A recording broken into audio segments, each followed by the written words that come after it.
வீரம் தியாகம் மோதும் மோதும் உன் தோளில் காயம் ஆறு மாறும் இனி குரோதம் துரோகம் மாயும் மாயும் வருங்காலம் இனியும் இதிகாசமாகும் அப்படின்னு. ஸோ இதுல எனக்கு ஆக்சுவலா இப்போ நான் அந்த லிரிக்கை வந்து தப்பா புரிஞ்சுக்கிட்டேன்னா என்னன்னு தெரியல. அது வந்து மாயம் மாயம்னு நான் படிச்சிருக்கேன் போல இருக்கு இவ்வளவு நாள். மாயும் மாயும் மறிச்சு போகும் வருங்காலம் இனி இதிகாசமாகும் அப்படிங்கிறது. ஆக்சுவலா வந்து இந்த லிரிக்கை நான் வந்து நிறைய வாட்டி கேட்கும் போது எனக்கு என்ன மைண்ட்ல தோணுச்சுன்னா, ஃபர்ஸ்ட் இதை நீங்க எழுதி வந்து ரஞ்சித் மாதிரியான ஒரு கிரியேட்டர்ல ஒரு டிஸ்கஷன் வருது.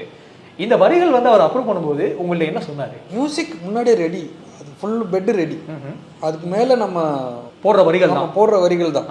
ஸோ அப்படி இருக்கும்போது சந்தோஷ் நான் வந்து இது ஒரு தடவை பாடி காட்டுறாரு. நான் எனக்கு தெரிஞ்ச சந்தத்தோட இதை வச்சுட்டு நான் ஒரே மொனோட்டனஸாக அதை ஒரு டிசைட் பண்ண அதை அவர் வந்து இங்கே இப்படி பண்ணு அங்கே அப்படி பண்ணுன்னு சொல்லி ஃபுல்லாகவே அவர் மியூசிக்கில் அது வந்து ஒர்க் அவுட் பண்ணார்.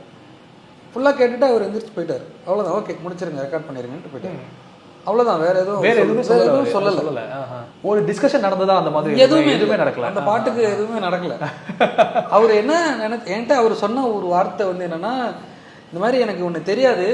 ஸோ ஃபர்ஸ்ட்டு சந்தோஷ் உன் பேரை சொல்லும் போது எப்படா உன்கிட்ட வேணான்னு நான் உன்கிட்ட எப்படி சொல்றது, எனக்கு பழக்கம் இல்லாமல் நான் அப்படி உங்களோட ஒர்க் பண்ணுறது தெரியாமல் இருந்தேன்.